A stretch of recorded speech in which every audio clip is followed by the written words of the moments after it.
Hello, everyone. Hello. Hi. Hi, Patrick. Patrick, you says you're called Ryan. I don't know why. Oh, true. I Um, don't know if you can change that on your end. Hi, Tord. yeah, Hi. Are you able to change it, or if not, doesn't matter. Let's see. Um, I so just welcome, disabled them. everyone. Yeah. So today we're doing the stream that we were talking about doing last week. We had a difficult time coordinating a timeline between Patrick, who's in Japan, I'm in Europe, and Tord, you're in where in the U.S. are you? Just so I get it right. North Carolina. That's what I thought. Yeah. So it left us with a pretty narrow window to coordinate this at a good time. But I was very happy to see so many people join in last time, and very thankful for that. It seems that we have a really good community here on X, and we're also streaming on LinkedIn, on Instagram, on YouTube. And this is about, and it really helps us if you follow, like, comment, and feel free to comment in the chat. We'll get around to the questions. There's a bit of a delay, so feel free to send us anything. We have basically the agenda today is to go through the vision paper and talk about it openly, kind of talk about what it is, why we're doing it, what's important to be in it, and how, and also um, bringing in the community feedback that we have to optimize this white paper as we now, I say white paper, I mostly call it vision paper, um, as we turn the corner and launch the Pasos and everything else that comes next with El Paso Verse. So yeah, great to have you guys here. Patrick, I think many of you know, we'll get back to Patrick in a second. Since Tord is new here, Tord, would you like to say a little bit about yourself, what you do, and how you got involved with this project? Well, yes. By training, I'm a corporate attorney. I've been a partner of DLA Piper for 24 years, and the last 10 years I've been investing my own money in new technologies, basically out of Switzerland and the US. And I'm based here in the US for the time being. Uh, I have several good friends who's been involved with Ryan and Ryan's work, and I've helped out the best I could over quite a few years now. I really like what he's doing and his vision, and I found it exhilarating to be a part of it. And this is a just so everybody understands it. This discussion is an open discussion on legal matters because we have to make this work within the framework that exists. That framework will probably change over time, but we have to keep that in mind that we're trying to make this as optimal as we can under current legislation.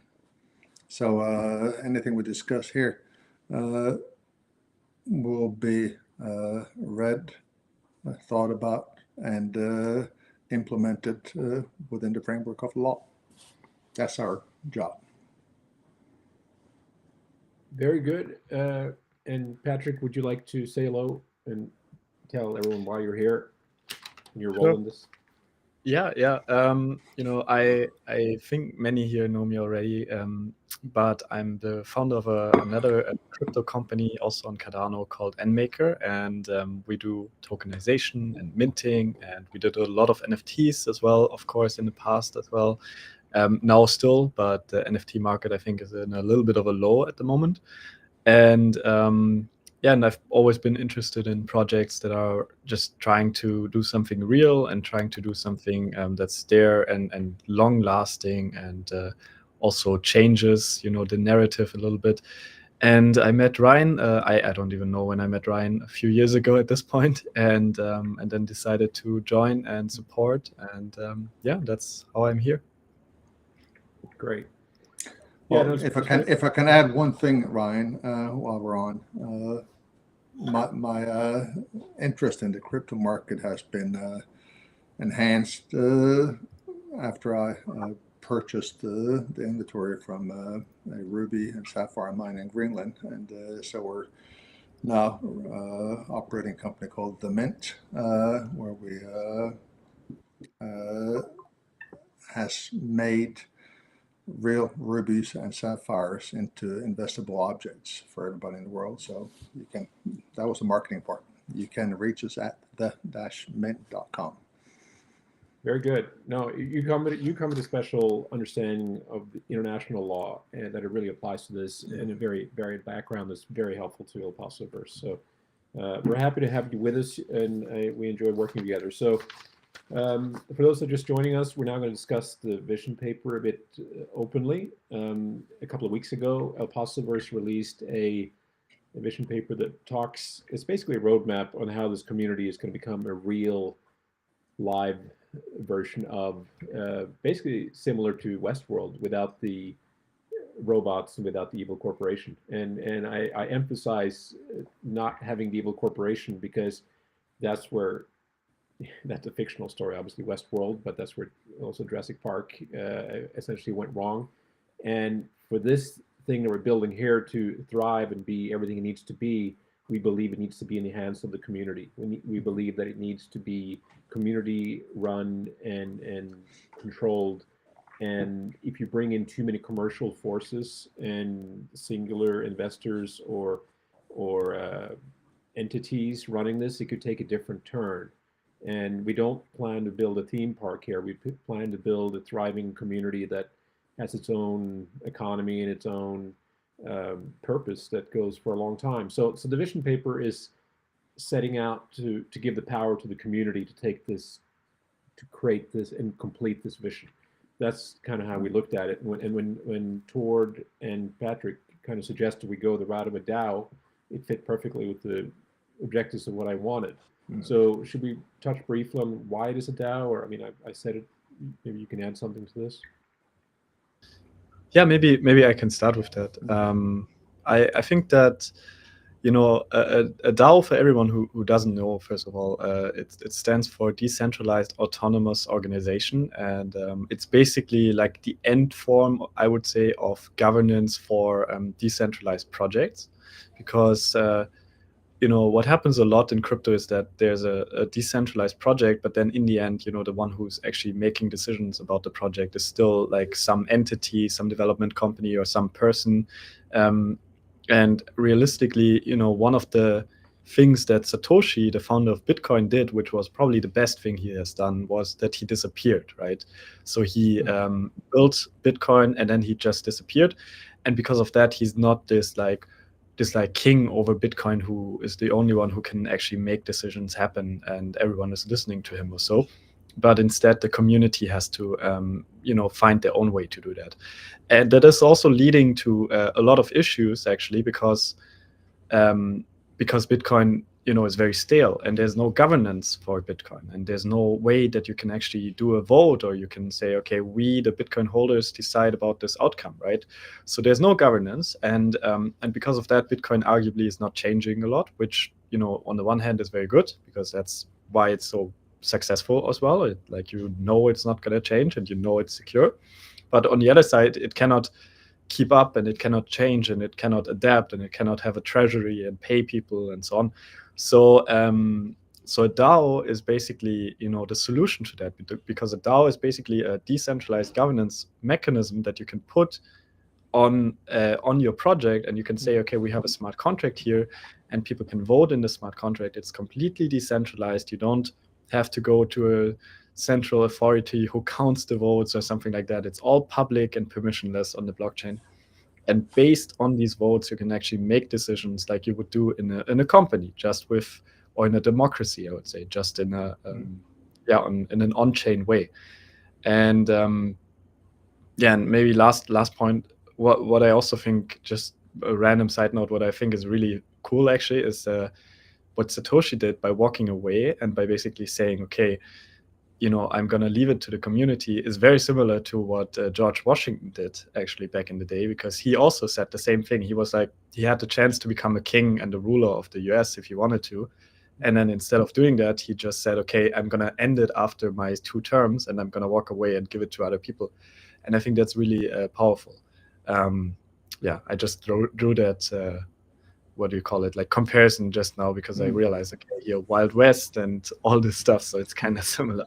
Yeah, absolutely. I Yeah. mean, Go I ahead, mean, what Ryan. will make this work is when it needs the community to run it. It needs the community decisions to make it work. And one example in this regard is, you know, a lot of you guys have seen me out there in the last year, kind of running around, looking at different land that could be suitable for this and bringing it to the community.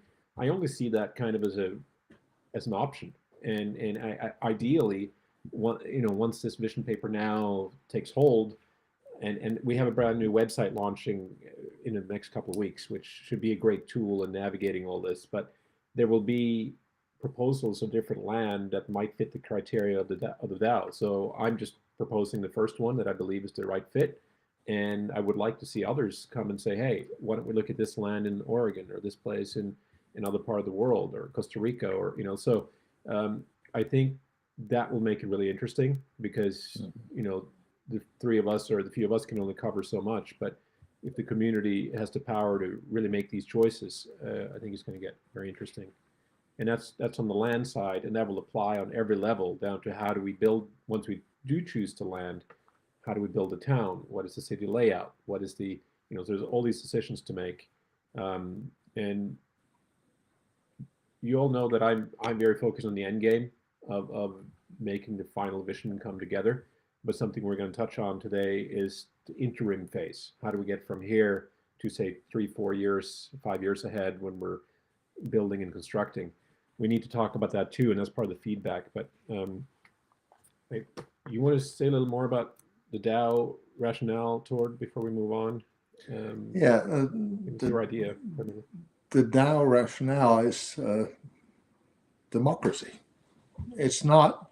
This is not in a DAO community. This is not Ryan's project. He was the initiator, and you all, as members of a DAO, help write the next chapter of the book. That's just a good way to sum it up. This is a fantastic opportunity to be a creative part of something brand new, and yeah, you will be a co-author. Simply a co-author. Yeah. So you can vote. You can come up with suggestions, so everybody can discuss them. If it's a good suggestion, it will be followed, and if it's not a good one, it will be argued against and not followed. So. Yeah. And Patrick, you introduced some builders in the Cardano community that can help us manage or govern the DAO. Do you want to say a little bit about the introduction you made in that regard? Yeah. And how that Yeah, works? for sure. Yeah, so I mean, Cardano is probably the chain that focuses in general the most on decentralized governance, which I think is pretty awesome, because I don't know if you know, but Cardano actually wrote its own constitution a few weeks, or actually now it's been a few months ago, and this constitution has been ratified on chain, and now we're talking about a budget for the whole chain. So Cardano is really focused on decentralized governance. And because of that, there have been many builders in Cardano that are also building DAO tooling and like governance tooling. And I think the one of the top teams there is Clarity Protocol, which is the one I introduced you to. And Clarity is basically building DAO tooling, so they are just making it easy for DAOs to be set up, and you smart contract yourself, so you can just use their tool and use their forums to create proposals and stuff like that. So I think it's really a strong team. We've been working together for a long time and are friends. And last time when I was in Japan, actually, I met with one of the guys there. We went to a Japanese island together. So we did a whole like road trip here. So we know each other quite well. Great. No, that seemed like a perfect fit. So so that's coming. And then also, you said disappearance of the people that kind of came up with these other projects. We've also agreed that we're launching an AI agent that named Harry West, which is kind of the embodiment of is going to be the creator on the digital frontier of Paso Verse, and should do a lot for us. And and that's launching at the same time as the Paso token comes out. We'd like it to be at the same time, so we're coordinating this now. And I know Patrick again has really been on the advocating the importance of utilizing AI as we build this community. So Yeah. how do you see AI agents fitting into this, Patrick? So, I think obviously I'm very deep in the AI topic right now, because I think AI agents are really interesting. Not only the crypto AI agents that we see, but like in general, I think AI agents are really changing the way the world works, and I truly believe that. And but in crypto specifically, we've seen a lot of AI agents pop up combined with a token and combined with a coin, and they are then on social media and talk to each other and talk to regular users there. And I have to say, most of these AI agents are very basic in a way, because they just have a little bit of backstory, right? They have a little bit of backstory, a little bit of personality, but are not really that different from each other. And I think that's not the best way to use those agents, because in the end, it doesn't. If there's just 1,000 AI agents that are all the same on social media, it becomes very boring and it's not very interesting. But I do think that this can be a very good way to actually tell stories and to actually, bring in a lot of lore and bring in a lot of like very specific niche, specific kind of context to the agent, and then use it as a new storytelling medium, so to say. Like, for example, how TikTok was used as a new storytelling medium in the past. Now, if you just give an agent really a long backstory and you tell him, okay, you have all this kind of stuff which is specific to you as the character, then the agent can basically interact with you all day, all the time, and just comment under your posts or like talk to each other on social media. And by doing that, it will basically introduce the story to you as a user or as a reader, I guess, in a completely new format, which has never been done before like this. And I think that's very interesting. And I think, I don't know how good it will work, if it will be amazing, if it's the, I don't know, medium of the future or not. But it's something we can try and we should try, and something that fits very well with the Paso Verse narrative. And I think, yeah, I'm very excited for it, and I can't wait to have an actual Western agent, on the timeline. Great. I mean, I said that we're not going to have robots in the El Paso Verse.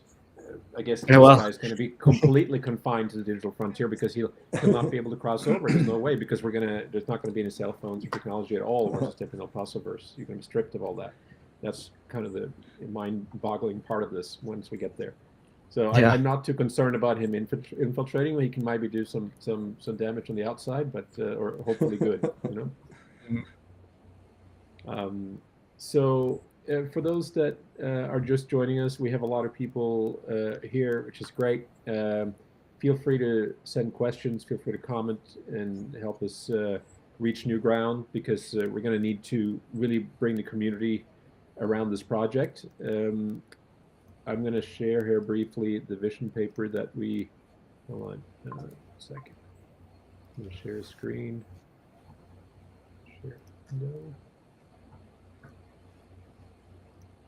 So this is the vision paper that is currently available. We released it a few weeks ago. This is the first version that was made public.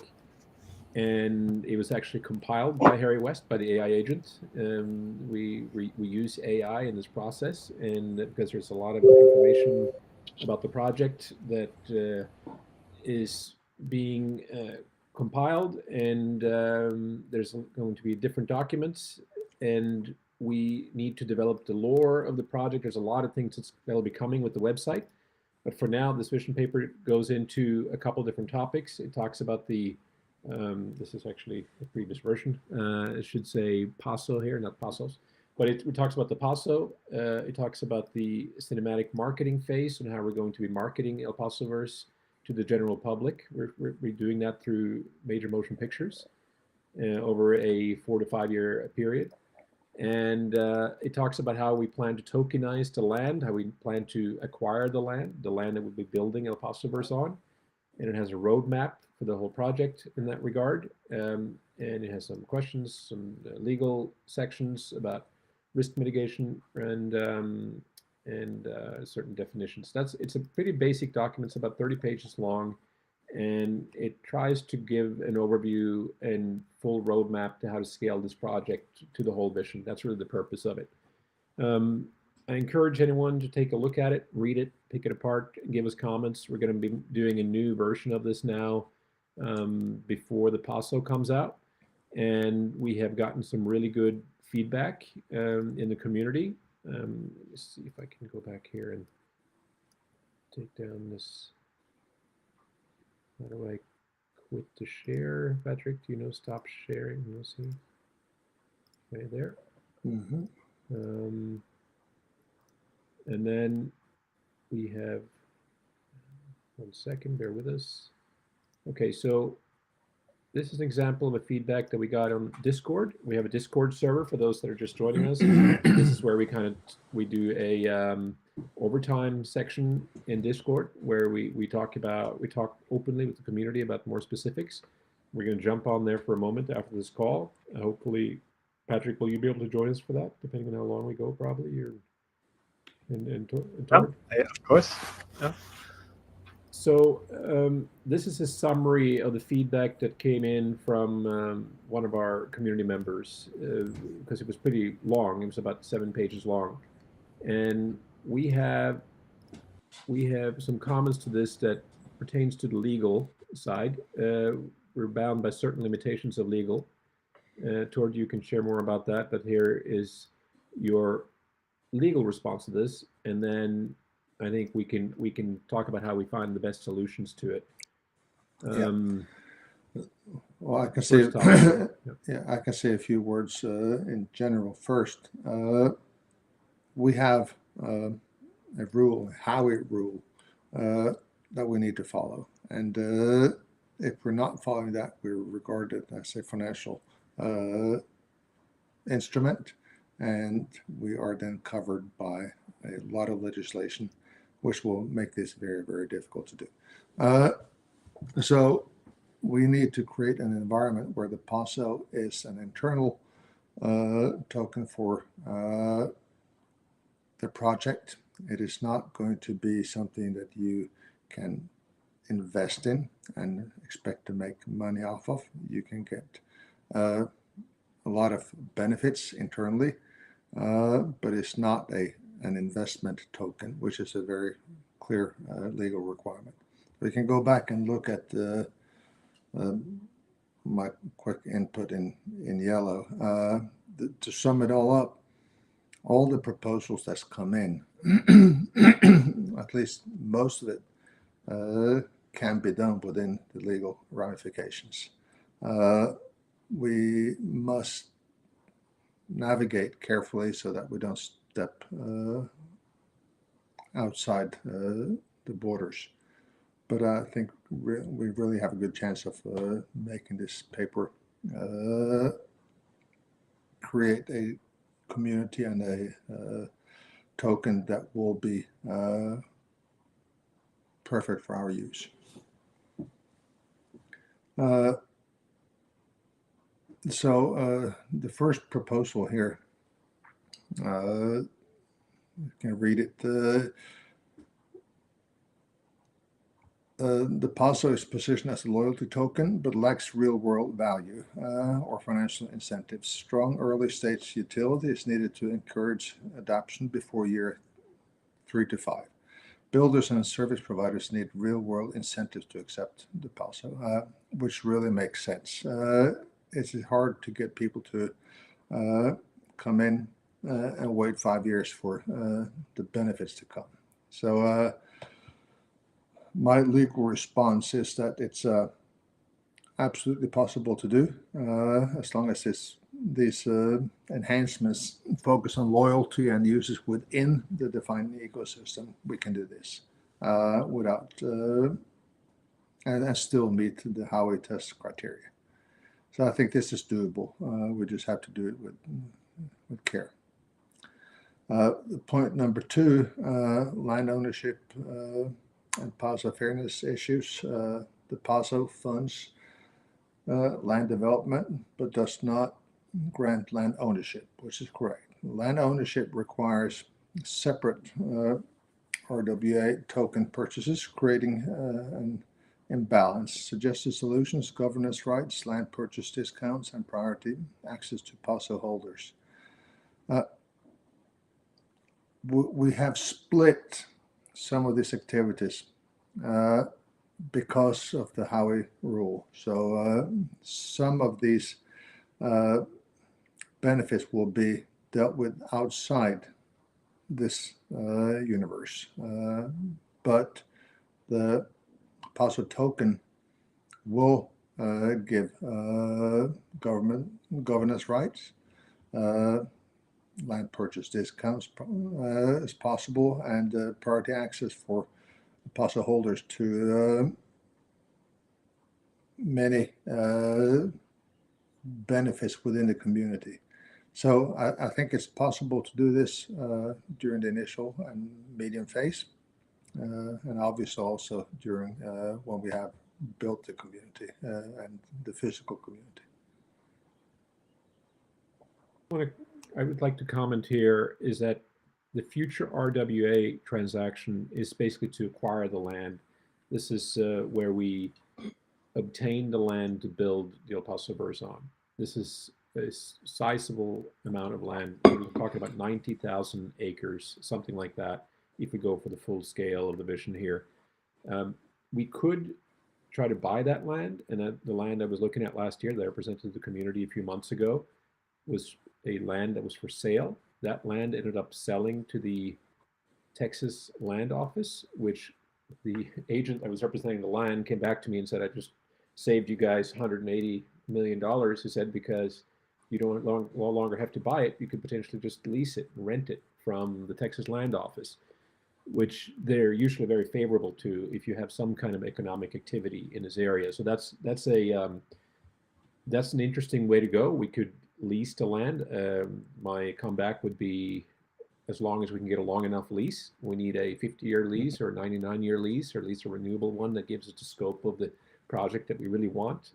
But that's an interesting way to go where we don't really likely need to do a large RWA transaction.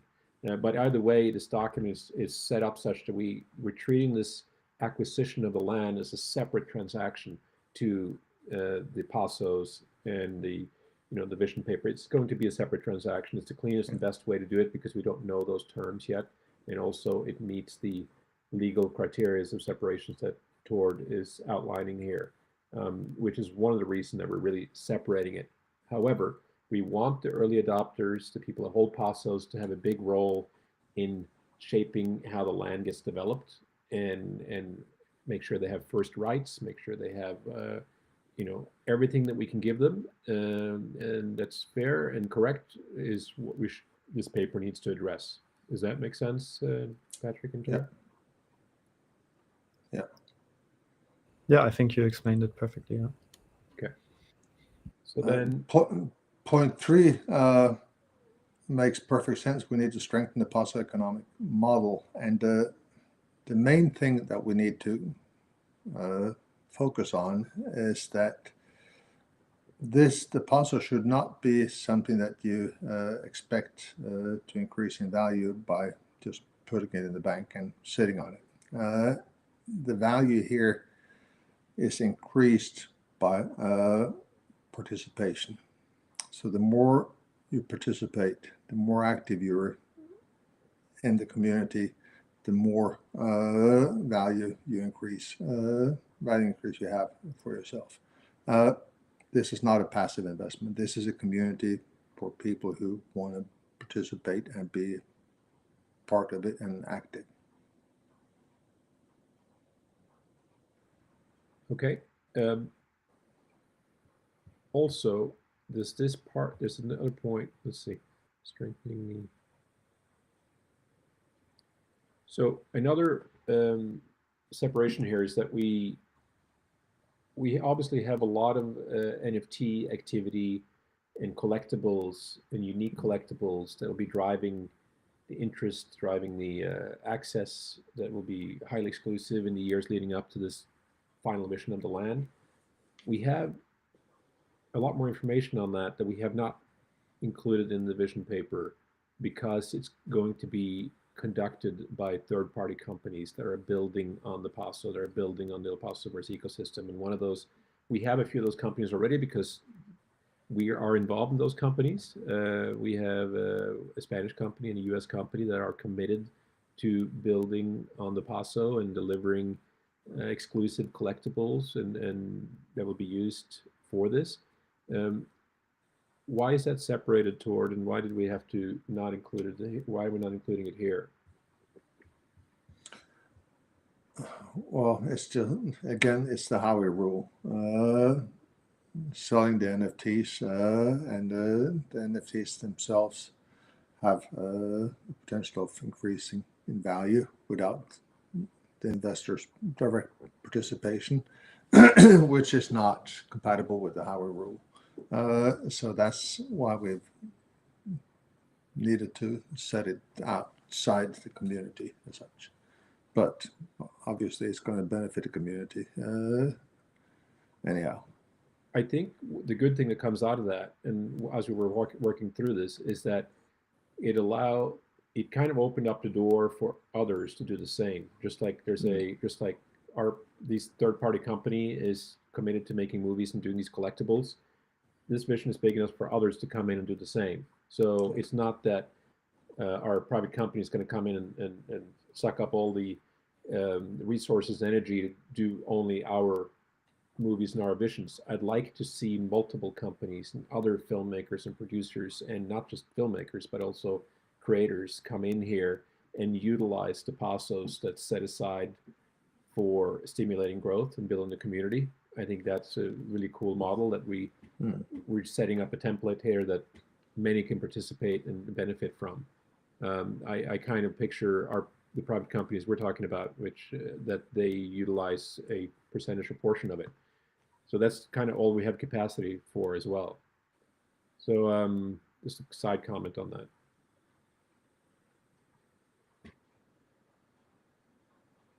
We have 2-3 more points here. Do you want to briefly go through them? Yeah, when it comes to number 4, the whole point is that we're going to make the Paso a functional asset rather than an investment vehicle.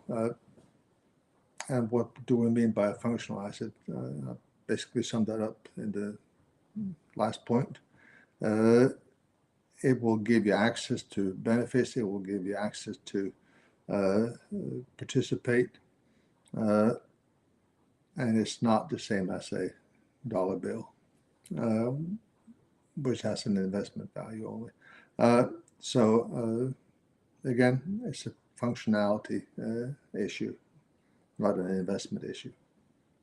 So the Paso is meant to give you first access, is meant to give you redeemable qualities into other exclusive collectibles access. I mean, should we summarize what the Paso is, how you can use it? Yeah. In initial steps, it's meant to give you access to convert it into collectibles. So you can get these NFTs. We so far have done a Genesis collection.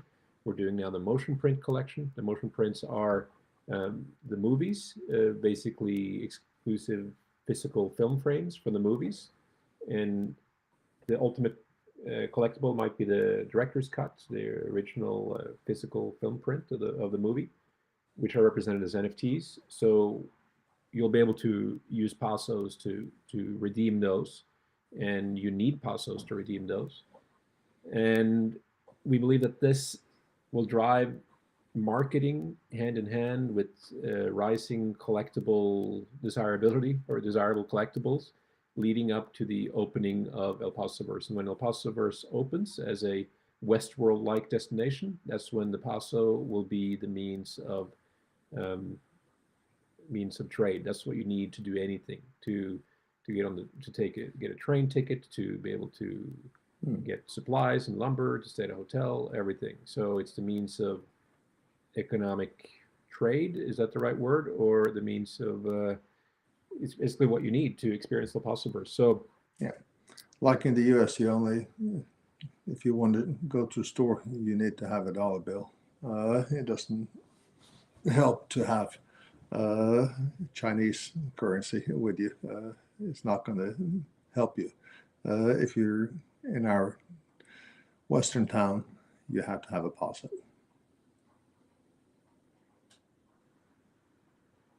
okay, 2 more points here. This was suggested by the community. This one might be difficult to do, but for the reasons you mentioned. Yeah. But we can address it with a different reward than rewarding with Eide. We could reward with unique collectibles. Yeah. And the collectibles by themselves will be so rare that hopefully that, I believe that should offset the desire here to have currency. Yeah, like I said in yellow here, it's we need to structure it as a participation incentive rather than profits. Okay. This I touched on, the director's cut of a digital electronic asset. Isn't that what a DEA stands for, Patrick? Or digital entertainment asset or digital electronic asset, I believe? Yeah, exactly. So I actually don't know what I think it stands for digital encrypted assets, actually, but I'm not 100% sure right now. But it's basically tokens that give you right over media and you exclusively, and then by transferring ownership of the token, you basically sell the right over that media, like for example over a song or something. And it's quite innovative, I would say, because it hasn't really existed that you have a way to have ownership over something in the digital space, and you can actually transfer that ownership, and you're not relying on like some sort of service like, I don't know, Spotify or so, where you are just renting basically the song from the service instead of actually owning it like in a physical way, you know. This is the book.io philosophy of Yes, owning exactly. your digital assets, which we truly and fully subscribe to.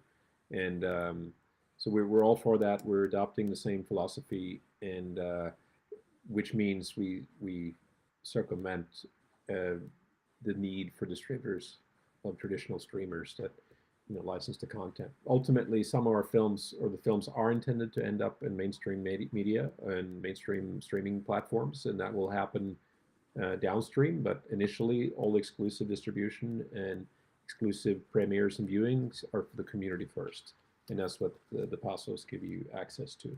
And exactly like the community member is suggesting here, that we stagger or stage this so that the initial collectible, such as the Genesis book collection, to be followed by the motion print collection and redeemable elements thereof. If you're able to stack them or have the sequential ownership from from the beginning, you should get the absolutely highest rewards. And we will keep honoring the initial book Without Mercy and the Genesis collection in that regard. So as we flesh out this section of the white paper, vision paper, we will clearly explain the benefits of owning the whole sequence of collectibles, because that's only fair that the initial adopters are the ones that are first in line. So those are kind of the comments that have been addressed so far. I'd like to talk a little bit about, because this was pretty dry conversation until now, talking about legal and paper, and it doesn't really move the emotional needle. Can we talk just briefly of what fascinates you with this project being such a long-term project? I can maybe start with you, Patrick, how do you see this thing playing out, and how does it compare to other crypto projects? Yeah, I mean, first of all, Todd would probably disagree. It's very interesting to talk about all the legal topics. No, of course, I know it can be a bit dry. So, I got drawn to this project because of the sheer like size of it, almost like Ryan, you're not scared of naming big numbers or big ambitious goals, and I think that's really amazing, because I believe, okay, if you are doing something like this and you are dedicating your life to it, basically, which, Ryan, you are doing, then it should be a grand vision, and if it comes true, it will be amazing. It could really be like one of those huge things that the world has never seen before, and it could really change the way we interact with storytelling and all that kind of stuff. So that's really what drew me to it.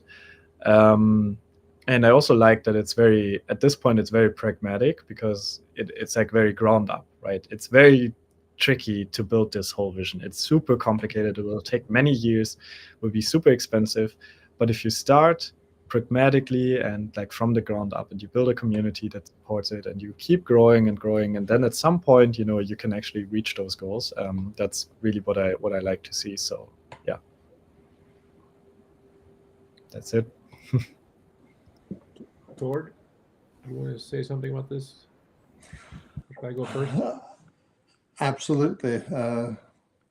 Patrick, you're wrong when it comes to the legal part. It's just that's part of what I do, and my job is to make this possible without going to prison.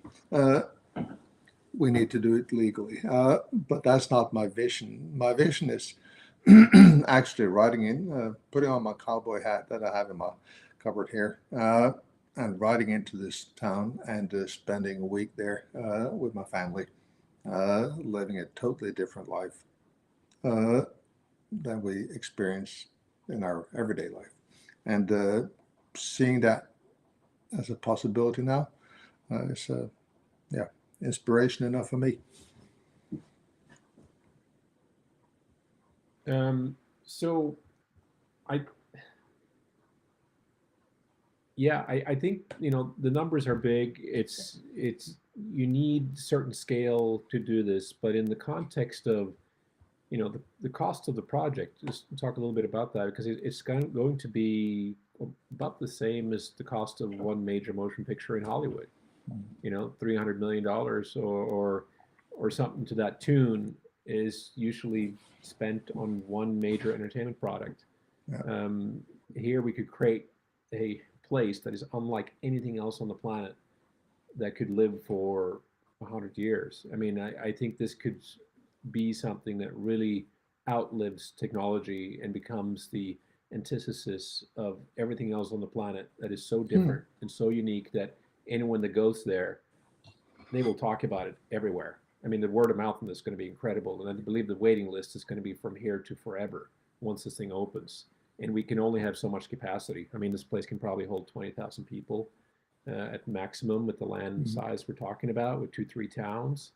And, I think it'll have a capacity of maybe 500,000 visitors per year. And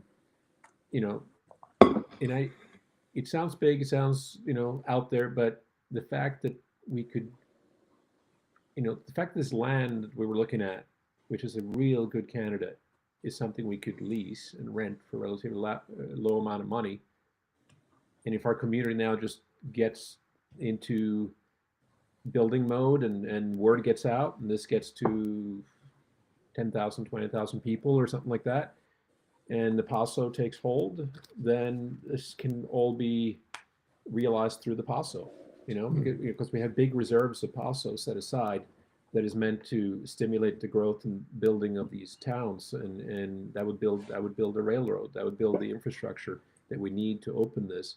And then suddenly the path to doing this is pretty short. A major construction project like this, if you bring enough people in, and we're going to use modern equipment to build it to get up to speed, you can build this place in a few years. If you can build these whole towns and communities in 2-3 years. And during that time, we're making movies, we're shooting everything out, and we're showing the world what this is going to look like and feel like through characters and stories that you'll get to meet when you go there. You get to step into it. I mean, someone was saying, so you mean you're actually, I'm going to have a chance to sit at the same table as the guy I saw in the movie? And I said, yeah, not only that, you might meet him. He might be passing through. You should ask the bartender, have you seen Harry West? Have you seen Rico Her? And he says, yeah, he passes through here sometimes. Last time we saw, he headed north, and as he may have to go north to meet him. And that's just incredible. And, we'll be able to do that because the way we set it up, that we're using new, fresh actors, new talent. They'll get to be in the movies and introduced as major characters. And then once they finish the movie, we'll put them on contracts to live in the Paso Verse for the next year. And then they can live in there for a year and make a living through Pasos. And they can leave again and go back to their normal life. And once they're done with that, they can come back to El Paso Verse.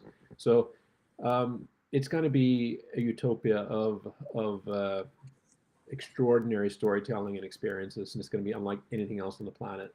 And I think this is very doable, and it's meant to be a crypto project that really has a foundation of a physical representation of it that you can go to and live in. And even if none of what I spoke to speaks to you, and you're just curious from the outside and never plan to go there, I still think there's a lot to get behind here on the collectability side and being an early adopter in this and help spreading the community. You should be able to get huge rewards by pushing this forward. And one thing that's coming out on the website now is that we have tasks to be done. So there'll be like a mission page, find your mission within the El Paso Verse. That's basically where you go and see how you can contribute. And it'll be initially a list of filmmaking positions and then it'll get into online marketing positions, and it'll get into building positions, and all these volunteering positions will reward you Pasos. So you could pick up a lot of Pasos that way. And if this works out right, the Paso will find its value among the people that hold it. They will feel what it's worth to them, and we shouldn't have any trouble getting people to be willing to work for Paso. I know for a fact we have a long list of people that are willing to do that already. So, and that was one of the feedbacks from the community here is how can you onboard people with the Paso until it has a tangible value. It goes to people believing in the vision of the project. If the vision of the project comes together and it works, then everyone that have pushed in that direction are in a good position. So I'd like to see that happen, and I think we're on the way. I'm just excited that we have come this far, that the roadmap is out there. I'll be even happier when the Paso is in circulation, because then we have the tool to really grow and build by onboarding a lot of people, and we just got to get the word out. And if I ask anyone in real life what they think about this concept, they think it's mind-boggling that we could do this, and we can. So I'll be good at communicating what this is. This is Westworld in real life, without the robots, without the evil corporation, and you'll be able to go there, and you can live there, and you can work there, and you can experience it. And it's not going to be Disney. I'm not talking bad about Disney. Going to Disney World with your kids or your grandkids is fantastic, but this is going to be an exclusive thing where you don't have lines. It's going to be a livable experience, not a typical 6-hour visiting experience. So it's a major difference there. Yeah, full immersion, and I believe that demand for entertainment is going in that direction, and that's what they were dabbling and talking about with the metaverse and all that. That didn't really take hold, but this is what it needs to be. This kind of immersion, this kind of feet on the ground, feeling it, feeling the wind, seeing it, being in the movie yourself, being a character yourself. I think that's the next level of entertainment that people want, not just this is not an avatar living a different life for you. This is you living your own different life. Last question before we jump off, and I'm really excited about how many people we have here that have tuned in, and are on the line right now.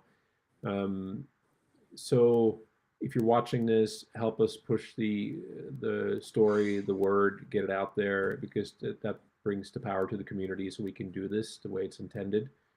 Um, what last question I have for Patrick? When El Paso Verse opens, and I'll bring the same question to you, Tord. When it opens, day one, when the hub is open, you can go there. You will get outfitted, lose your cell phone, say goodbye to the world for a while.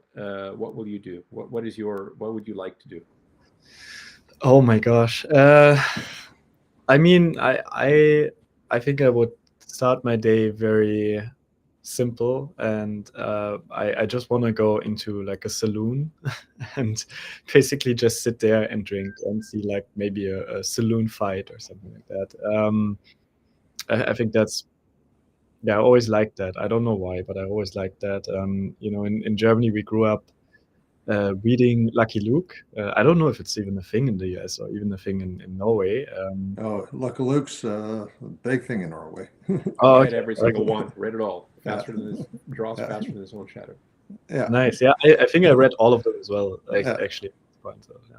Yeah, so I was always like drawn to this. I was always, liking this. So yeah, that's what I would do. And then I don't know, maybe I would try adventuring out there and like just exploring the area, to be honest. Yeah. Would you go by horseback or stagecoach, or would you go with a guide? I mean, I would love to go by horseback, but I feel like I'm not a good enough horse rider yet. But I guess I can train. There would be a training facility at the hub before you go in. You could stay there Mm. for a couple of weeks training, which should give you adequate skills to be okay. Nice. Maybe if you have a guide. I mean, it takes time to learn how to ride, but yeah. Yeah. How long would you stay? I mean, I would stay for a long time. Yeah, it depends on the period of my life that I'm in, of course. But ideally, if I don't have much work, I would stay for like multiple months and just really immerse myself. You think you could continue your I mean, you do a lot of work with the community, and how would you deal with putting down your cell phone for so long?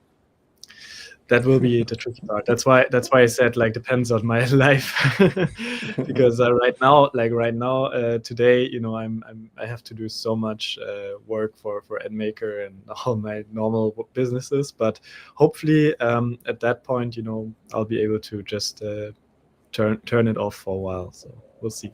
You could upload yourself as an AI agent before you go in.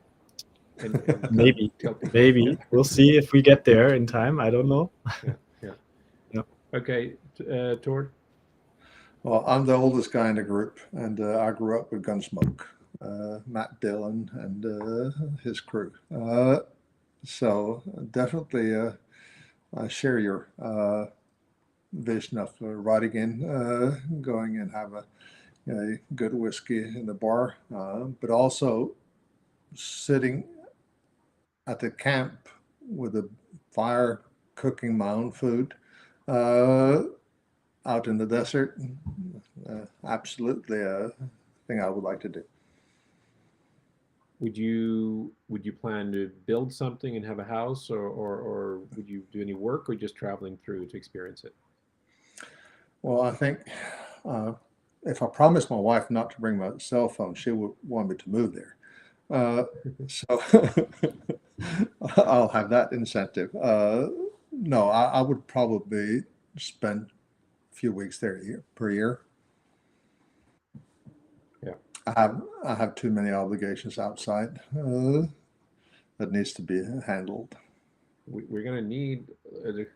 There's going to be a need for lawyers and legal representatives within the El Paso Verse. You could always practice and do your business inside, which is if I'm going to be there, I'm going to shovel muck and be a farmhand. Okay. Yeah. But to lawyers that are watching, that is a possibility. Yeah. So great. I mean, I just hope to.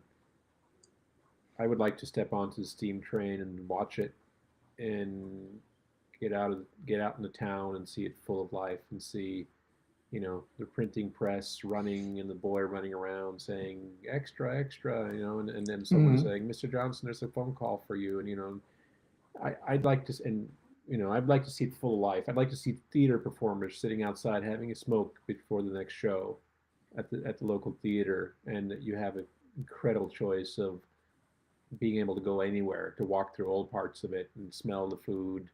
And but like you say, once I've seen that, I'd like to get on a horse and ride out and just camp out in nature somewhere and watch the stars and know that this kind of place on Earth exists. And then I probably after that cross the border and go into Mexico. It's that would be fun. Sounds amazing. Thanks to everyone for being here, joining us. It means a lot. Help us push the word of a Paso Verse by liking, commenting, reposting, and telling people that there's a chance to travel back to the 1880 and be in the Old West. Yeah. I just see a comment here from Chris Marshall. Practicing law with laws not yet invented could be a fun challenge, and that's exactly where we're at. It's we're in a market that's being developed, and nothing's ready yet. So it's a very challenging environment, and I'm sure we'll have setbacks, but also new opportunities. Something for another topic, but the mind goes to what kind of disclaimers do people have to sign before they enter this place? I imagine it being, when you go on a river rafting tour or something, you basically have to sign the waiver saying they're not responsible for you. I imagine this one to be pretty comprehensive, and it's something that you have to enter at your own will, and So that's something to talk about, and how law is going to be practiced in there is another one to talk about. How we're going to onboard, if it's in America, we're going to have a recruitment process of American law enforcement officers who are willing to work under these conditions, from horseback with telegraph, and and they'll bear arms, but it'll be period correct. So things like that, Border Patrol, so much to talk about. I'd like to, but this was an important talk. I'm wearing off topic into the part that is very exciting. But thanks to everyone. Should we jump over quickly to Discord just to check in? And I'll send you the link. And for those that can join us in Discord, it's an open forum to have a quick chat. And thanks to everyone. Great to see you. Thank you. Great stream. Thank you. Discord. Bye-bye.